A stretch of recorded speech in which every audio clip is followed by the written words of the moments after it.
Welcome to our YouTube channel world and rainbow চ্যানেলে সকলে আশা করি খুবই ভালো আছো। দেখো ওই যে দূরে দেখা যাচ্ছে মাতা বৈষ্ণো মাতার মন্দির। তো বৈষ্ণো মাতা মন্দিরে কিভাবে পৌঁছালাম এবং কিভাবে নামলাম পুরো ভিডিওটাই আগের পার্টে আছে এবং সেটা আমি ডেসক্রিপশন বক্সে লিংক দিয়ে দিচ্ছি, তোমরা একবার গিয়ে চেক করে নাও। এবার আজকে আমি যেটা দেখাবো তোমাদের, যে দেখো রাত্রিবেলা মাতা বৈষ্ণো মাতাটাও তোমাদের দেখিয়ে দিচ্ছি। আজকে আমি তোমাদের যেটা দেখাবো সেটা হলো কাটরাতে আমরা কোথায় ছিলাম এবং কাটরা থেকে জম্মু তাওয়াইয়ে রেল স্টেশনে আমরা কিভাবে পৌঁছলাম। চলো দেখে নেওয়া যাক এবং তাড়াতাড়ি শুরু করি এপিসোডটা। তো বন্ধুরা দেখো, এই যে চত্বরটা দেখাচ্ছি, এই জায়গাটা হলো সেই জায়গা যেটা আমাদের হোটেলের একদম পাশে। এটা হলো একটা পার্কিং এরিয়া, এখানে সমস্ত গাড়ি বাস পার্কিং করে রাখা হয় এবং এখানেই তোমরা খাওয়া দাওয়ারও ব্যবস্থা আছে। এখান থেকে খাবার দাবার খেলে তোমরা কম দামে ভালো খাবার দাবার মোটামুটি পেয়ে যাবে। এবার চলো আমাদের হোটেলটা দেখাই। তো বন্ধুরা, আমাদের হোটেলটা হলো হোটেল কেকে ইন্টারন্যাশনাল। কেকে ইন্টারন্যাশনালে হোটেলটা কিন্তু খুবই ভালো। ফোন নাম্বার দেখো দেওয়াই আছে। আমরা যেহেতু নিজেরাই গিয়েছিলাম তো কাটরাতে হোটেলটা নিজেরাই খুঁজেছিলাম। আর সাথে আছে কেকে ট্যুর অ্যান্ড ট্রাভেলার্স। হোটেলটা টোটাল 4 তলা, আমরা ছিলাম 2 তলায়। তো চলো ট্যুর অ্যান্ড ট্রাভেলার্সের যে জায়গাটা আছে সেটাও তোমাদের সাথে একটু কথা বলিয়ে দিই এবং তোমাদের সামান্য কিছু ডিসকাউন্টের ব্যবস্থা করিয়ে দিই। তো চলো, আমি হিন্দিটা কিন্তু আমার খুবই খারাপ, তবু হিন্দি বলার চেষ্টা করেছি, কারণ ওখানে গেলে মোস্টলি তোমাকে হিন্দিটা জানতেই হবে। তাহলে চলো বেশি না দেরি করে কিছু কথা বলে নিই তোমাদের সাথে। मेरे यूट्यूब पे देख के आएंगे, आप नंबर बोल दीजिए अपना। मेरा नंबर है 9858351771। आपका नाम? मेरा नाम दीपक शर्मा है। मैं टूर ऑपरेटर हूँ, है ना। कस्टमर को अच्छी सर्विस देता हूँ। कोई भी अगर आपकी तरफ से आना चाहे तो मोस्ट वेलकम है, कॉल कर सकते हैं। और यूट्यूब पे बोलने पे कुछ डिस्काउंट तो हो जाएगा ना, कुछ थोड़ा सा? देंगे। ठीक है, चैनल का नाम बोलेंगे तो कुछ थोड़ा सा। और कैसे घूमने लगा ये मैं यूट्यूब पे ही रिव्यू दे दूंगा आपका सबका। তো বন্ধুরা, তোমরা দেখলেই আমার হিন্দি কতটা খারাপ। এরপর রাত্রিবেলা শুয়ে পড়েছিলাম। এই ছিল আমাদের রুম, সবাই রেডি।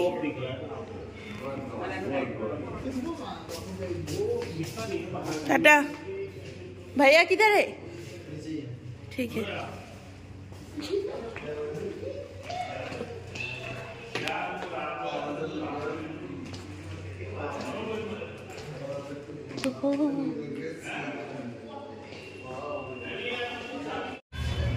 তো কেকে ইন্টারন্যাশনাল ওয়াইফাই অ্যাভেলেবেল আমি দেখিয়েছিলাম। এদিকে এইটা দেখিয়েছিলাম কালকে। এদিকে ঢুকে গেলেই তোমরা প্রথমে দেখতে পাবে রিসেপশন এবং দেখো বৈষ্ণো মাতার মন্দিরের কিছু ছবি বা ভিডিও সবসময় কিন্তু থাকে প্রতিটা মন্দিরে, মানে প্রতিটা হোটেলেই আছে, আর থাকাটাই স্বাভাবিক। আর এখানে কিন্তু ছোট্ট মিষ্টি লাড্ডু সোনাও ছিল। আর একটা কথা বলে দিই, পিক আপ অ্যান্ড ড্রপ হোটেলের সাথে কিন্তু ফ্রি থাকে, মানে স্টেশন থেকে পিক আপ করা অথবা স্টেশনে ড্রপ করা এগুলো কিন্তু ফ্রি থাকে। হোটেল থেকে বৈষ্ণো মাতার মন্দিরটাও যত দূর, তোমার স্টেশনটাও ঠিক তত দূর। স্টেশনে কিন্তু আমরা চলে এলাম কথা বলতে বলতে, মাত্র 4 মিনিট লেগেছিল। তো ট্রেন প্রায় চলে যায় টাইমটা, ওই জন্য আমরা তাড়াতাড়ি করে দৌড়চ্ছিলাম। আর ওপরে দেখো হেলিকপ্টার যাচ্ছিল সেই সময়। वो माता वैष्णवी, जय माता जी। माता जी का दर्शन करने के लिए लोग जैसे हेलीकॉप्टर में जाते हैं वैसे केदारनाथ भी जाते हैं हेलीकॉप्टर में। বন্ধুরা আমরা একদম রেডি হয়ে, হ্যাঁ কাটরা। আজ আমরা কাটরা ছেড়ে বেরিয়ে যাব, জয় মাতা দি। তো এভাবেই যাচ্ছি। চলো তোমাদের যেতে যেতে সব কথা বলছি। লেট হয়ে গেছে, 8:35 ট্রেন আছে। জয় মাতা দি। কাটরা স্টেশন, কাটরা স্টেশনটাই যেন এয়ারপোর্টের মতন পুরো দেখতে এত সুন্দর আর এত পরিষ্কার পরিচ্ছন্ন যে কল্পনার বাইরে। আর ওখানে দেখলাম সবাই কিন্তু খুবই হেল্পফুল, খুবই হেল্প করছে। আর কাটরা থেকে জম্মু তাওয়াই পর্যন্ত যে ট্রেন জার্নিটা সেটাও অপূর্ব সুন্দর, তোমরা সাথে থাকো দেখতে পাবে। আর আমাদের যেহেতু ফ্লাইটের টিকিট কাটা ছিল, এখানেই আমরা ওই জন্য তাড়াহুড়ো করছিলাম, যদিও আমাদের অনেকটা দেরি হয়ে গেছিলো। হোটেলে গাড়ির ড্রাইভার ওঠে না, আসলে ওখানে সব কিছু ওই 9টা 10টা এরকম সময় খোলে, আর আমাদের বেরোনোর কথা ছিল 8:30-এ, 8:20-তে এইরকম টাইমিংয়ে। তার জন্যই আমাদেরকে এত দৌড়াদৌড়ি করতে হচ্ছিলো, দেরি হয়ে গেল। তো এটা তোমরা অবশ্যই মাথায় রাখবে, কারণ একটা ট্রেন যদি মিস হয়ে যায় সেক্ষেত্রে কিন্তু অনেকটা বেশি সময় লাগে। যখন প্ল্যাটফর্মে যাওয়ার জন্য কিন্তু খুব সুন্দর এইভাবে রাস্তা করা আছে, যেখান দিয়ে ট্রলি ব্যাগ তোমরা খুব সহজেই টেনে নিয়ে যেতে পারবে। আর দেখো ট্রেন অলরেডি ঢুকে গেছে, আমরা ট্রেনের মানে কাছে যাব আর ট্রেনে উঠবো, ট্রেন ছেড়ে দেবে, যেন মনে হলো ট্রেনটা আমাদের জন্যই ওয়েট করছিল, আমরা যাইনি বলে এই ট্রেনটা ছাড়ছিল না, এরকম একটা মানে ফিলিংস এলো মনের মধ্যে যেন। তো বন্ধুরা আমরা দেখো ট্রেনে উঠে পড়েছি, আর ট্রেন থেকে লাস্ট ভিউ অফ বৈষ্ণো মাতা, ওই যে দূরে সাদা দেখা যাচ্ছে মন্দিরটা, ওটাই হলো বৈষ্ণো মাতার মন্দির। শেষ দেখলাম বৈষ্ণো মাতাকে ট্রেন থেকে, তাই তোমাদেরও দর্শন করিয়ে দিলাম। এবার দেখো ট্রেনের ভেতরটা, মোটামুটি আমরা জেনারেল কামরায় উঠেছি, কারণ আমাদের টিকিট কাটা ছিল না, আমি নর্মালি টিকিট কেটেছি, টিকিট কেটে উঠে পড়েছি, কারণ কাটরা থেকে জম্মু তাওয়াই খুব বেশি ডিস্টেন্সে নয় ট্রেনের মধ্যে দিয়ে গেলে। আর ট্রেনে কিন্তু খাবারও ওঠে, মেল ট্রেন কিন্তু সবই, লোকাল ট্রেন কিন্তু ওখানে নেই, সবই কিন্তু মেল ট্রেন। বৈষ্ণো মাতা থেকে জম্মু তাওয়াই অথবা বৈষ্ণো মাতা থেকে পাঠানকোট বলো বা অমৃতসর বলো, সবই কিন্তু মেল ট্রেন।